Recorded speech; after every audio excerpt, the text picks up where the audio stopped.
Les affaires publiques n'ont plus de secret pour lui. Les vrais enjeux. Les vraies questions. Qu'est-ce qui s'est passé? Moi, je pense que c'est banal parce qu'on a confondu des affaires qui ne devraient être jamais confondues. Surtout, l'idée de se préoccuper de ce qui est fait et bien fait. Stéphane Bureau. Bonjour Stéphane. Salut Mario. Nouvel épisode du balado Contact. Une invitée, ma foi, qui va susciter l'intérêt. Marion Maréchal.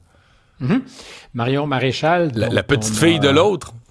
Exactement, dont elle a gommé le nom, qui est évidemment un programme en soi, Madame Maréchal Le Pen, qui est la petite fille de l'autre, évidemment Jean-Marie Le Pen, le fondateur du Front National, qui est aujourd'hui le Rassemblement National. Elle ne laissera certainement pas indifférent, mais voilà quelqu'un qui risque d'occuper une place dans l'avenir politique français. Il n'y a aucun doute là-dessus. C'est quelqu'un d'extraordinairement articulé, qui représente une droite qui n'est pas complexée de l'être, qui a des idées abouties sur un certain nombre de choses, sinon sur beaucoup de choses, qui vient tout juste de fonder un nouveau parti pour retrouver autour d'elle des gens qui pourront former équipe. Elle est députée depuis un certain temps, en fait depuis quelques mois au Parlement européen. Elle a été élue en juin dernier. Il faut voir qu'elle est revenue dans l'arène politique à la faveur des présidentielles de 2022 aux côtés d'Éric Zemmour. Donc, elle était non pas dans sa famille politique initiale, mais à côté. Il faut voir que Zemmour, c'est des sensibilités qui sont adjacente, mais avait fait le choix de se joindre à Reconquête, le parti d'Éric Zemmour. Et puis au moment des élections européennes, en juin dernier, il y a eu comme du rififi dans la famille politique. Zemmour ne voulait pas faire front commun avec le Rassemblement national, disait qu'il voulait présenter ses candidats. Or, Marion Maréchal était d'avis qu'il faut former un front de toutes les droites pour un jour être capable de prendre le pouvoir. Il faut comprendre que ces droites, qu'on dit extrêmes en France, représentent à peu près 40% des électeurs quand on met côte à côte le Rassemblement national, les députés associés à celui qui faisait partie, qui était même le patron des Républicains, Éric Ciotti. Alors, il y a beaucoup de familles politiques en France, c'est compliqué, mais Éric Ciotti lui a choisi de laisser sa famille pour se joindre au Rassemblement national à la faveur justement des élections en disant « Il faut qu'on serre les coudes, on ne partage pas toutes les mêmes idées, mais si on veut un jour avoir le pouvoir, il va falloir qu'on fasse des compromis dans la famille de droite. » Alors, certains qui nous écoutent diront dans la famille de l'extrême droite. Marion Maréchal fait partie de ceux et celles qui estiment qu'il n'y aura pas de victoire tant et aussi longtemps qu'il n'y aura pas cette fédération, un peu comme la gauche le fait avec le nouveau Front populaire qui a fait se réunir des gens entre les forces de M. Mélenchon et les socialistes qui, franchement, ne mangent pas à la même table en étant très, très, très confortables. Il y a des divergences radicales. C'est aussi vrai de la droite. Et Maréchal, donc, parce qu'elle n'était pas d'avis que l'idée de combattre en solo aux côtés d'Éric Zemmour était la bonne idée, elle a rejoint un peu la famille politique qui est la sienne, sans pour autant la rejoindre. C'est-à-dire qu'elle a son parti Identité et Liberté, avec un S, très important. Je te propose déjà peut-être un petit extrait, parce que le nom Le Pen est sulfureux et je lui ai justement demandé jusqu'à quel point, quand elle était plus jeune, il était difficile à porter.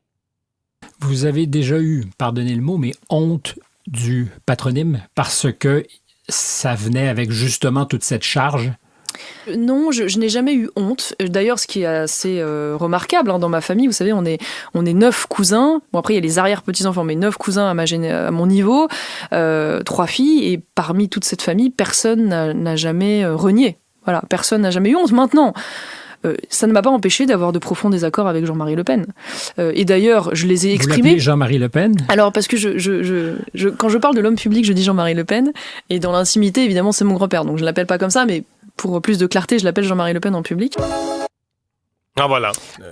Entrevue assez personnelle où on revient sur son parcours à elle, qui explique aussi ses choix politiques. Et il est important de souligner qu'en ce moment, à Paris, d'où je te parle, la seule question, la seule conversation, c'est est-ce que le jeune gouvernement de M. Barnier, je dis pas jeune parce que lui l'est, c'est le plus vieux premier ministre de la Ve République, mais son gouvernement a été formé en septembre dernier, il est déjà menacé. Il est possible, peut-être même probable que la semaine prochaine, le Rassemblement national vote la censure contre le gouvernement, fasse tomber, ce qui pourrait engendrer une crise peut-être constitutionnelle où on forcerait dans les câbles le président, lui demandant peut-être de se remettre en question et de forcer des présidentielles avant 2027, ce qui serait pour Marine Le Pen, l'attente de Marion Maréchal, une occasion peut-être de se glisser avant qu'elle ne soit frappée d'inéligibilité. Oui, parce qu'elle est en procès, là, qui se passe plus ou moins bien. En fait, le parquet a requis son inéligibilité et même si elle devait aller en appel et que l'appel était reçu, accepté, elle serait frappée, c'est ce que demande le parquet, d'inéligibilité immédiate. Donc, on ne pourrait pas suspendre en attendant le résultat de l'appel, ce qui fait qu'elle risque de ne pas pouvoir se présenter aux prochaines présidentielles, à moins que les choses changent, que le calendrier bouge et qu'on se retrouve dans une configuration où dans quelques semaines, quelques mois, il y aurait des élections. Alors, c'est de la politique fiction, mais on en discute beaucoup parce que ce gouvernement Barnier va tomber et ça va engendrer sur les marchés probablement quelque chose comme un petit peu de tension. La situation budgétaire française est extraordinairement difficile et s'il n'y a pas de gouverneur parce qu'il n'y aura pas de budget, c'est là-dessus qu'on n'arrive pas à s'entendre, je pense que ça va donner quelques frissons aux gens sur les marchés. Pendant ce temps, en Amérique du Nord, Donald Trump a forcé hier une discussion entre M. Trudeau et les premiers ministres des provinces qui, semble-t-il, a porté largement sur la frontière.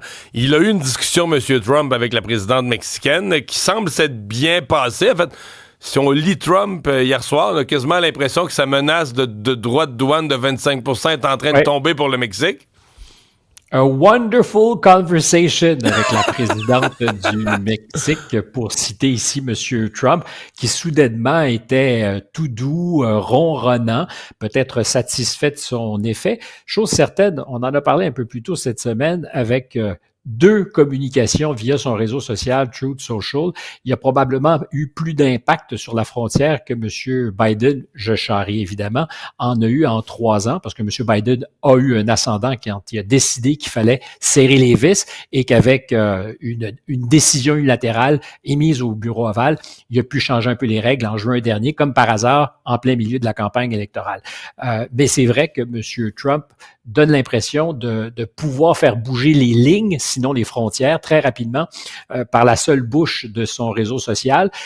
Au Mexique, je suis intéressé par la réponse de la présidente qui a combiné sa volonté affichée, affirmée, de collaborer pour faire en sorte justement que la frontière soit mieux protégée, mais en disant aussi écœurez-nous pas trop, parce que nous aussi, on est capable d'imposer des droits douaniers. Il y a beaucoup de produits que les Américains nous vendent. Le Mexique, c'est pas une petite économie. C'est plus de 100 millions de citoyens, 30 quelques qui appartiennent à la classe moyenne, donc la population du Canada, grosso modo, qui est constituée de cette classe moyenne, des consommateurs, de vrais consommateurs. Les Américains exportent. S'il fallait que le Mexique décide unilatéralement aussi de dire, on va vous répondre pied à pied en augmentant certains tarifs douaniers. Non, mais on s'entend, Stéphane, si tout le monde se met à jouer à ça, le Canada dit, nous autres aussi, on réplique avec des droits. Le seul effet, on brise les économies des 3 pays, puis on crée de l'inflation en Amérique du Nord. C'est ça qu'on... Le résultat, c'est les droits douaniers. On a travaillé sur des ententes de libre-échange, puis aujourd'hui, je pense qu'il reste juste Gabriel Nadeau-Dubois qui n'est pas d'accord avec ça. Même les grandes centrales syndicales acceptent l'idée que des échanges fluides... c'est sain, c'est bon pour l'économie, c'est profitable pour tout le monde. Ce principe est généralement accepté, là. C'est parce que Trump utilise ça comme une menace pour obtenir d'autres choses. Puis, et je te dis que ça marche. La rhétorique mexicaine aussi me donne l'impression d'avoir fonctionné. C'est ce que je te dis. Parce que j'ai l'impression que la présidente fait exactement comme M. Trump. Elle roule les mécaniques un peu. Elle dit, on peut s'asseoir, on peut parler, mais faites gaffe parce qu'on est capable aussi d'avoir des mesures de rétorsion solides. Et ça m'a donné l'impression qu'au total, Trump a consacré plus de temps à sa conversation avec la présidente du Mexique publiquement qu'il ne l'a fait à sa longue conversation ou après sa longue conversation avec M. Trudeau. Donc, est-ce qu'il faut être capable de manier la carotte et le bâton quand on deal avec M. Trump? Peut-être un peu. Pour se faire respecter, il ne faut pas juste dire oui. Il faut dire oui, mais by the way, fais attention parce que nous sommes aussi capables de mettre quelques cailloux sur ton chemin. Ceci dit, je te rappellerai que je ne suis toujours pas capable de déterminer combien d'argent je pourrais mettre pour écouter un enregistrement d'une conversation entre M. Trump et M. Trudeau. Ma curiosité... entendre. Moi, je voudrais t'inviter. Mais tu te dis... Entendre ce qui se dit, le ton, le contenu, le choix des mots, qu'on voudrait entendre ça, hein? Oui, c'est sans doute une des affaires les plus précieuses qu'on pourrait entendre. WikiLeaks, à l'époque, avait eu accès à tellement d'informations. Alors, on comprend aujourd'hui que Julian Assange n'est plus exactement le même personnage, mais ils ont eu accès à tellement d'informations, tu te dis, ça aurait été extraordinaire d'avoir une transcription de cette conversation, si elle existe, juste pour mesurer la différence de ton, parce que entre ce qu'on peut dire publiquement et ce qu'on dit dans l'intimité, et surtout, ce qu'on dit publiquement pour faire des gains politiques.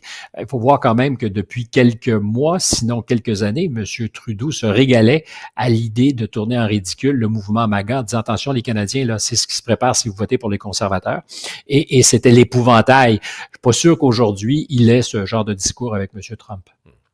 Et demain, tu vas nous parler de Elon Musk, de l'ampleur du changement de paradigme ou du table rase qu'il est prêt à faire en termes de réduction de dépenses, là, hein?